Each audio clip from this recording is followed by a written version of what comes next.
నా నీతికి ఆధారమగు దేవా, నీకే వందనములు, స్తోత్రాలు.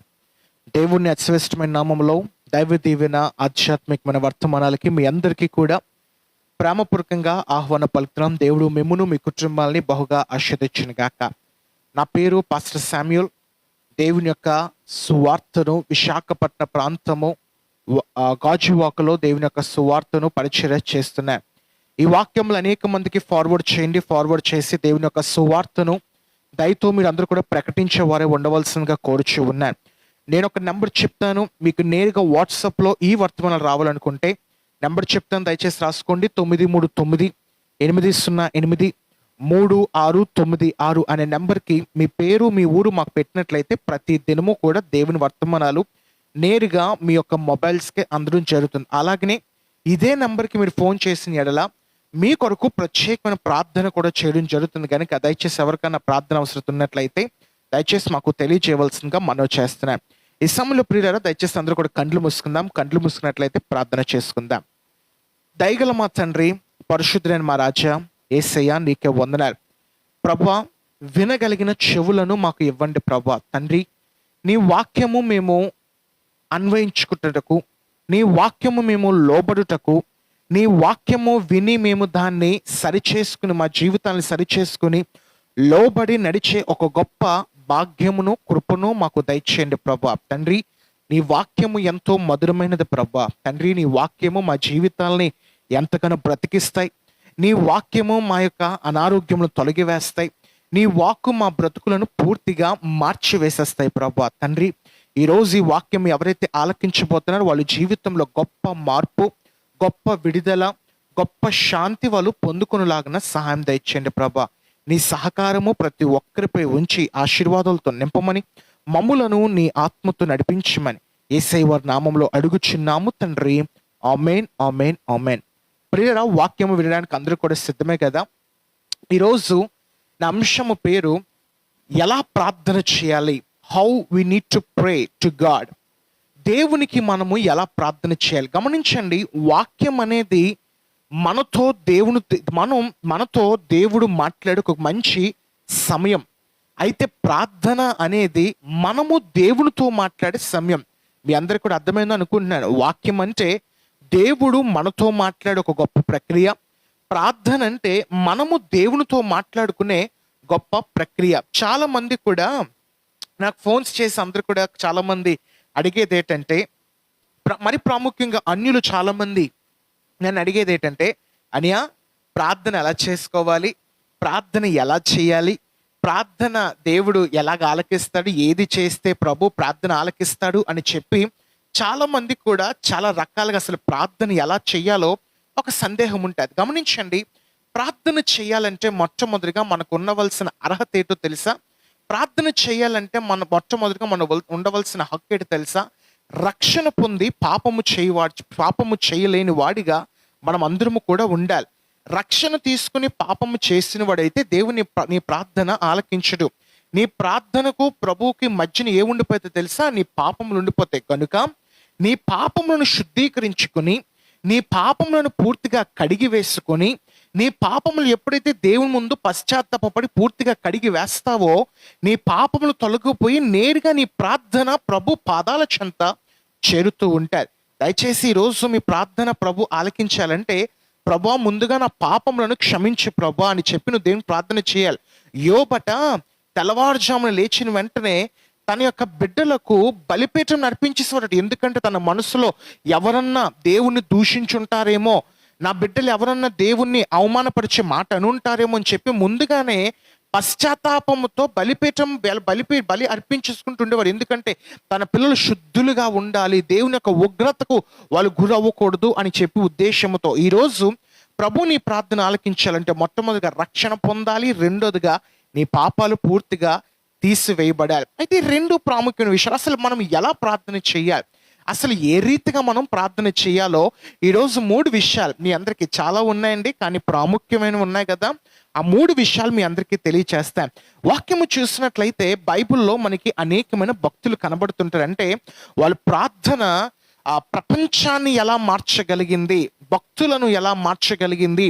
ఆ దినముల్లో యెరూషలేము యొక్క పరిస్థితులన్నీ కూడా ఎలా మార్చగలిగాయి అని చెప్పి మనము అక్కడ భక్తుల యొక్క ప్రార్థనలు మనం అందరము కూడా ఆలకించవచ్చు. అయితే అందులో కొంతమంది భక్తులను మనం ఉదాహరణగా తీసుకొని మన వాక్యంను కొనసాగించినట్లయితే ఖచ్చితంగా మనం ధైర్యము పొందుకోగలం. అయితే అందులో ప్రసిద్ధిగాంచిన భక్తులు చాలా మంది ఉన్నారు, భక్తులు అనేక మంది ఉన్నారు.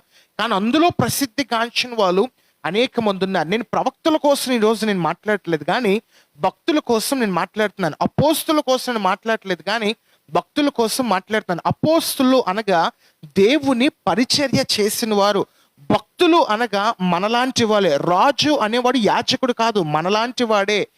చక్కగా ప్రవక్తలు అనేవారు దైవ సేవకులు, అపోస్తులు అనేవారు దేవుని యొక్క పరిచర్య చేసిన వారు. కానీ ఈరోజు నేను ప్రవక్తల కోసం అనగా దైవ సేవకుల కోసమో లేకపోతే అపోస్తుల కోసమో నేను మాట్లాడట్లేదు, కానీ సహసాధారణంగా ఉండే మనుషుల యొక్క ప్రార్థన ప్రభు ఏ రీతిగా ఆలకించాడు అనే యొక్క అంశం పైన మీ అందరితో మాట్లాడడానికి ఇష్టపడుతున్నాను.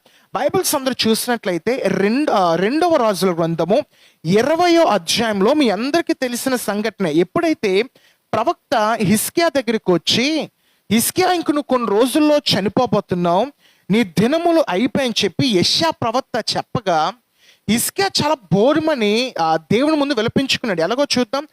రెండవ రాజుల గ్రంథము 20వ అధ్యాయము 3వ వాక్యము చూసినట్లయితే, యెహోవా యథార్థ హృదయుడై సత్యముతో నీ సన్నిధిని నెట్లు నడుచుకుంటునో, నీ దృష్టికి అనుకూలముగా సమస్తము నేను ఎట్లు జరిగించుతునో కృపతో జ్ఞాపకము చేసుకుని హిజ్కియా కన్నీళ్లు విడిచుచు యెహోవాను ప్రార్థించెను. ఏంటి విడిచుచు దేవునికి ప్రార్థన చేశాడట? కన్నీళ్లు విడిచుచు యెహోవాకు ప్రార్థన చేశాడు. మొట్టమొదటిగా మన ప్రార్థన ఎలాగుండాలి తెలుసా? కన్నీళ్లు విడిచే ప్రార్థనగా మన బ్రతుకులు ఉండాలి.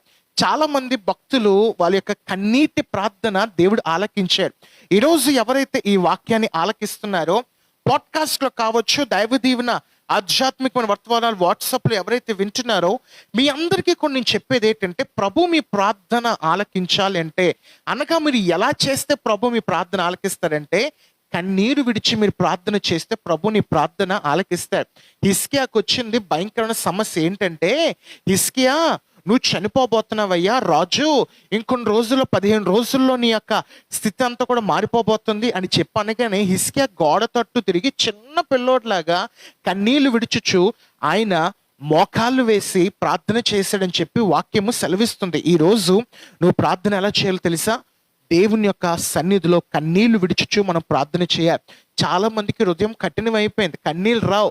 ఎప్పుడు కన్నీళ్ళు వస్తాయంటే, వాళ్ళ ఇష్టమైన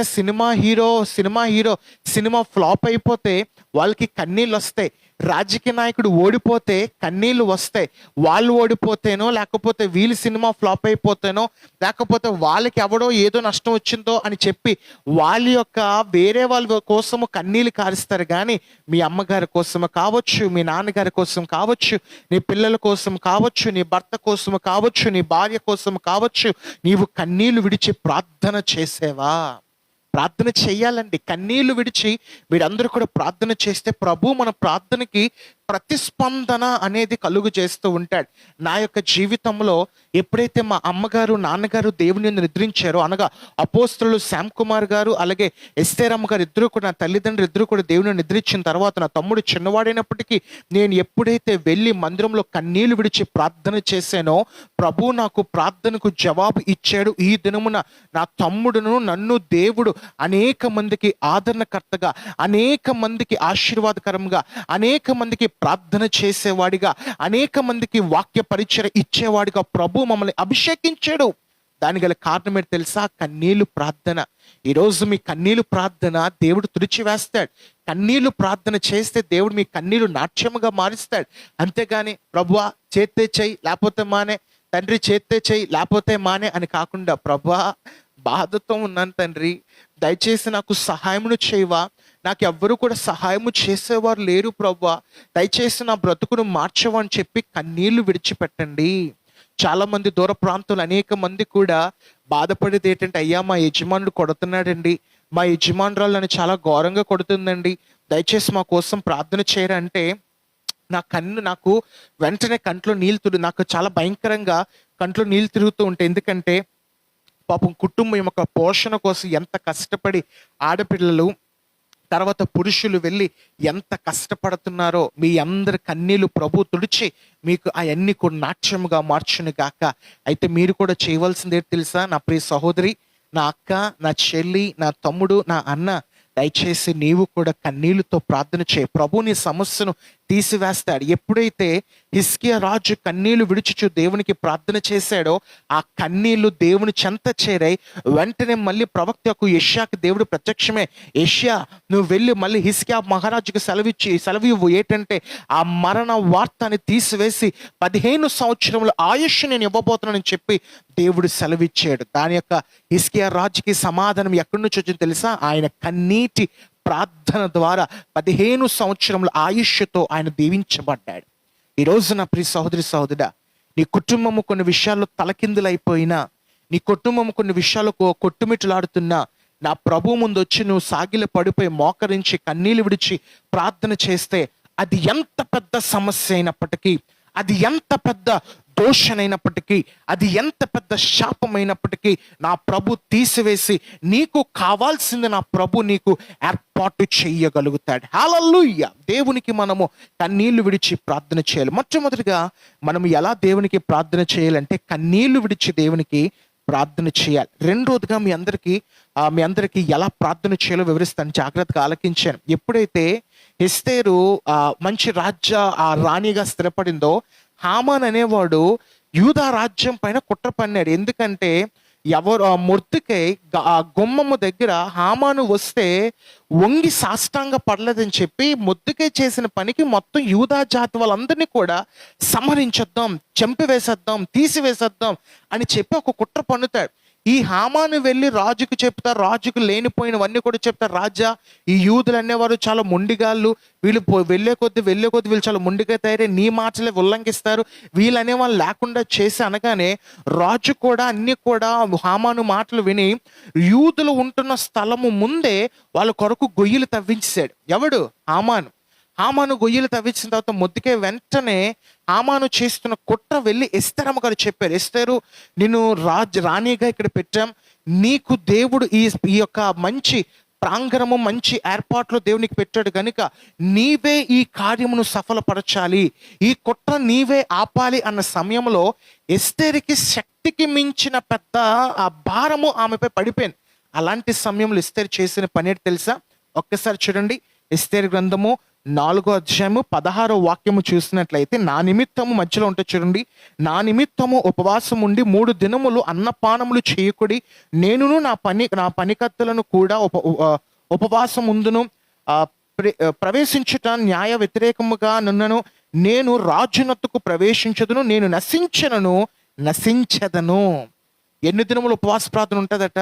3 దినములు. మొర్దెకై వచ్చి ఎప్పుడైతే ఎస్తేరుకు చెప్పాడో, ఎస్తేరుకి చెప్పినవన్నీ ఎస్తేరు ఇంకా శక్తికి మించిన సమస్య వచ్చినప్పుడు ఆమె 3 దినములు ఉపవాస ప్రార్థన చేసింది. నేను ఉపవాస ప్రార్థన ఉంటాను, అలాగే మన యూదా జాతి వాళ్ళందరూ కూడా ఉపవాసం ఉండి ప్రార్థన చెయ్యండి అనగానే అందరూ మొత్తము పశువులు సైతము 3 దినములు ఉపవాస ప్రార్థన చేయగా, ఏ గొయ్యలైతే యూదుల్ని వేలాడదీసి చంపేద్దాం అని చెప్పి ఒక కుట్ర హామాను పన్నాడో, అదే హామానును అదే గోతుల పైన ఆయనను ఉరివేసి చంపివేశాడు.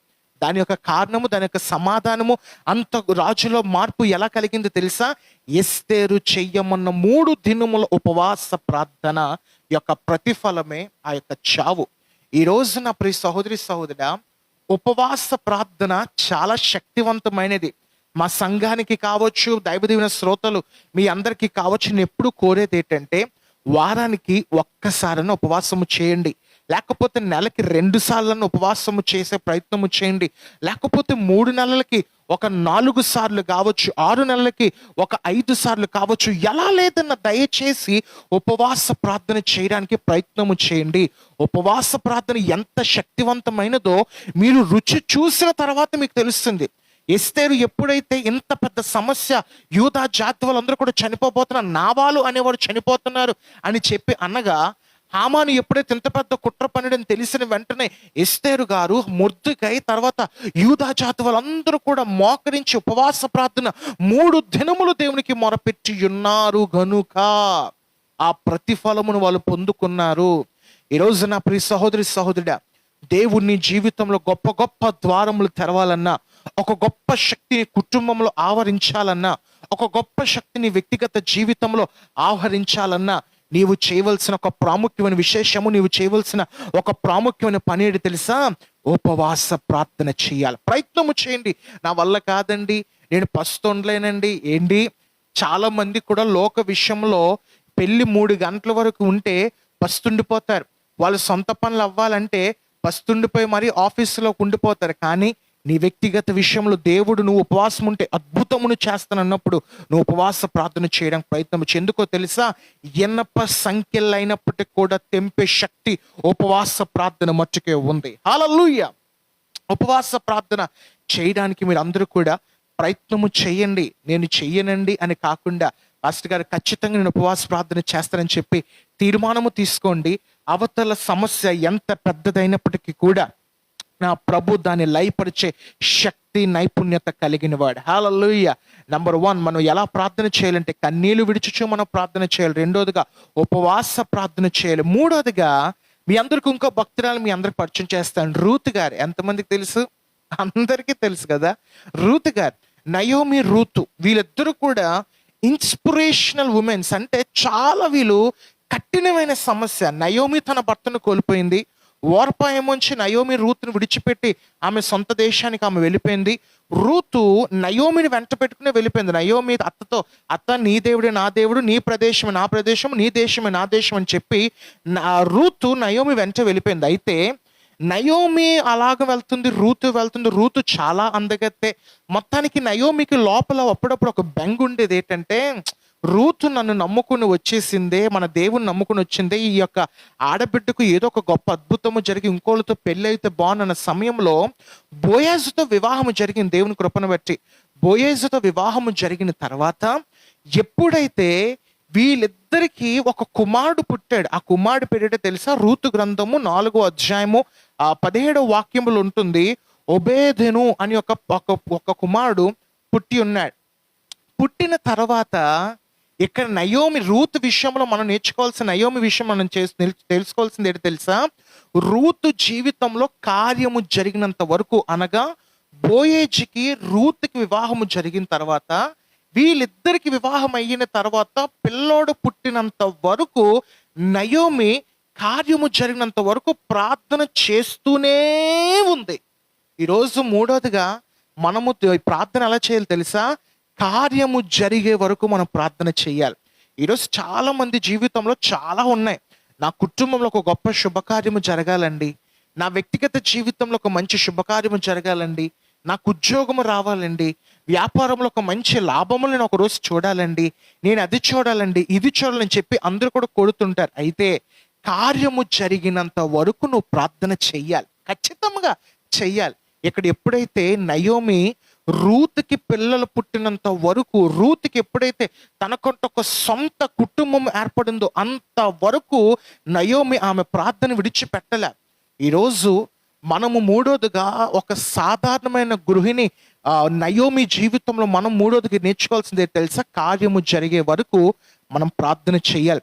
మీ పిల్లల యొక్క వివాహాలు జరగాల, లేకపోతే మీ పిల్లలకి ఒక మంచి ఉద్యోగంలో స్థిరపడాలా, లేకపోతే నీ పిల్లలకి పిల్లలు పుట్టాలా, సంతానము రావాలా, అయితే కార్యము జరిగే వరకు నువ్వు ప్రార్థన చేయాలి. ఒకరోజు చేసి విడిచిపెట్టడం కాదు, పాస్టర్ గారికి చెప్పేసి విడిచిపెట్టడం కాదు. పాస్టర్ గారు ఆయనంతటా ఆయన చేస్తాడు, అలాగనే నీవు కూడా చెయ్యాలి. కార్యము జరిగినంత వరకు పట్టుదలతో చేయాలి. ప్రార్థన చేయాలంటే 1 నిమిషము 2 నిమిషాలు 3 నిమిషాలు కాకుండా పట్టుదలతో 1 గంట సేపు చేయండి. ఏ గంట సేపు పనికిమాలిన షోస్ చూస్తున్నారు, లేకపోతే వేరే అసహ్యమైనవన్నీ కూడా చూస్తున్నారు. దేవునికి ఒక 30 నిమిషాలు 1 గంట సేపు ప్రార్థన చేస్తే సొమ్మేమని అరిగిపోద్దా? పచ్చిగా మాట్లాడుతున్నాను.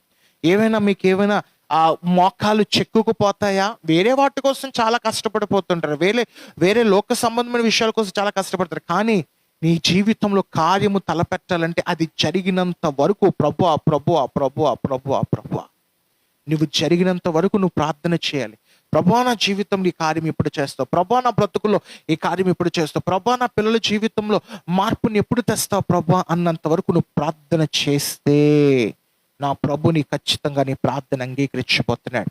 3 విషయాలు మీ అందరికీ బోధించాను. ప్రార్థన ఎలా చేయాలి, కన్నీళ్లు విడిచుచు ప్రార్థన చేయాలి, ఉపవాస ప్రార్థన చేయాలి, మూడోదిగా కార్యము జరిగే వరకు మనం ప్రార్థన చేయాలి. ఈ 3 విషయాలు మనందరం కూడా జ్ఞాపకము చేసుకుని మన జీవితాన్ని కొనసాగించినట్లయితే మన ప్రార్థనకి ప్రభు జవాబు ఇచ్చి మన బ్రతుకులను మార్చి ఆశీర్వాదకరమైన సంతానముగా మన దేవుడు మనందరినీ కూడా తీర్చిదిద్ది ఆశీర్వదించును గాక. కండ్లు మూసుకుందాం. ప్రార్థన. ప్రేమగల మా యేసయ్య, దయగల మా ప్రభువా, తండ్రి, ప్రార్థనను కొట్టివేసేవాడవు కాదు ప్రభువా, ప్రార్థనను అంగీకరించేవాడవు నీవు ప్రభువా. తండ్రి, ఈరోజు ఎవరైతే వాళ్ళ వ్యక్తిగత విషయంలో ప్రార్థన చేస్తున్నారో తండ్రి, ఎవరైతే కన్నీళ్లు విడిచుచు ఉపవాస ప్రార్థన నుండి కార్యము జరిగే వరకు వాళ్ళు ప్రార్థన చేస్తున్నారు తండ్రి, వాళ్ళ ప్రార్థన దయతో ఆలకించండి ప్రభువా. గొప్ప అద్భుతమును చేయండి, గొప్ప ఆశ్చర్య కార్యమును చేయండి ప్రభా. ప్రతి ఒక్కరి జీవితంలో కార్యములు జరిగినంత వరకు ఎవరైతే ప్రార్థన చేస్తున్నారో ఆ ప్రార్థనకు ప్రతిఫలం, ఉపవాస ప్రార్థన చేస్తున్నారో ఆ శక్తితో ఇనుప సంఖ్యలు తెంపబడులాగిన, కన్నీళ్లు విడిచుచు ప్రార్థన చేస్తున్నారు ఆ ప్రార్థనకి జవాబు దొరుకులాగిన సహాయమును దయచేయండి ప్రభా. తండ్రి, నీ గొప్ప కార్యములు ప్రభా, నీ గొప్ప మేలులతో మా బ్రతుకులు నింపుతావు ప్రభా. తండ్రి, కార్యక్రమం వీక్షిస్తున్న ప్రతి ఒక్కరిని కూడా, కార్యక్రమం వింటున్న ప్రతి ఒక్కరిని కూడా దీవించండి. దినము నూతనమైన పనులు ఎవరైతే ప్రారంభిస్తున్నారో వాళ్ళ పనులు సఫలమవులాగన, అలాగనే ఈరోజు పుట్టినరోజు వివాహములు ఎవరైతే జరుపుకున్నారో వాళ్ళ దినములు అధికమవులాగిన సహాయం దయచేయండి ప్రభా. అన్ని విధాలకు నీ సహకారం, అన్ని విధాలకు నీ దీవెన, అన్ని విధాలకు కూడా నీ దయ, నీ కాపుదల, నీ జాలి ప్రతి ఒక్కరిపై ఉంచి ఆశీర్వాదాలతో వాళ్ళ బ్రతుకులు నింపి దీవించమని యేసయ్య వారి నామములో అడుగుచున్నాము తండ్రి. ఆమేన్, ఆమేన్, ఆమేన్. ప్రార్థన ఎలా చేయాలో తెలిసింది కదా. కన్నీళ్లు విడిచుచు ఉపవాస ప్రార్థన చేస్తూ కార్యము జరిగే వరకు మీరు ప్రార్థన చేసినట్లయితే ప్రభు మీ ప్రార్థనకి ఖచ్చితంగా జవాబిస్తాడు. దయచేసి గమనించండి, మీ ప్రోత్సాహం మాకు చాలా అవసరం. దయచేసి ఈ కార్యక్రమాన్ని ప్రోత్సహించండి, అనేక మందికి ఫార్వర్డ్ చేయండి. ఫార్వర్డ్ చేసి దేవుని యొక్క సువార్తను దయచేసి ప్రకటించవలసిందిగా మీ అందరికీ 2 చేతులు జోడించి మనం చేస్తున్నాను. అలాగనే ఈ యొక్క పరిచయని ఎవరైనా ప్రోత్సహించాలనుకుంటే దయచేసి మీ గుప్పెలు విప్పండి. మీ గుప్పెలు విప్పి దయచేసి పరిచయను ప్రోత్సహించండి. మా నెంబర్స్ 96664442 అనగా 9666444222 9666444222 అనే నెంబర్కి మీరు ఫోన్ చేసినట్లయితే మా యొక్క అకౌంట్ డీటెయిల్స్ మీకు ఇవ్వడం జరుగుతుంది. దయచేసి మీ అమూల్యమైన కానుకతో మమ్మల్ని సహకరించవలసిందిగా మనం చేస్తున్నాను. God bless you. దేవుడు మీ అందరిని కూడా దీవించును గాక. దేవుని యొక్క వాక్య పరిచర్యలో మీ సహోదరుడు శామ్యూల్ జాక్. Thank you.